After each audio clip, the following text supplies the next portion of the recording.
சீமான் விவகாரத்தில் சட்டம் தன் கடமையை செய்யும் என அமைச்சர் சேகர் பாபு தெரிவித்துள்ளார். சென்னை புரசைவாக்கம் பகுதி மக்களுக்கு அமுத சுரபி திட்டத்தின் கீழ் அமைச்சர் சேகர் பாபு காலை உணவு வழங்கினார். அப்போது செய்தியாளர்களை சந்தித்த அவர் சீமான் விவகாரத்தில் சட்டம் தன் கடமையை செய்யும் என்று தெரிவித்தார். மேலும் பெரியார் பற்றி சீமான் பேசிய பிறகுதான் ஈரோடு மண் திமுகவுக்கு சொந்தம் என மக்கள் தீர்ப்பளித்துள்ளதாகவும் அமைச்சர் சேகர் பாபு கூறினார்.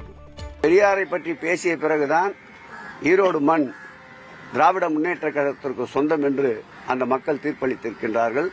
எதிர்த்து நின்ற அனைவரையும் முன்ஜாமீன் வைப்பு தொகையை இழக்க செய்திருக்கின்றார்கள். ஆகவே அவர் இன்னும் கூட பேசட்டும். இன்னும் நாங்கள் எங்களுடைய பணியின் வேகத்தை, இந்த மண்ணினுடைய உரத்தை இன்னும் பலமாக்குவோம். இதுபோன்ற ஏச்சுக்களையும் பேச்சுக்களையும் கடந்து வந்த இயக்கம்தான் திராவிட முன்னேற்ற கழகம். இதுபோன்று பின்னால் பேசுவதை பற்றி நாங்கள் கவலைப்படுவதில்லை. எங்களுடைய லட்சிய பயணம் தொடர்ந்து கொண்டே இருக்கும்.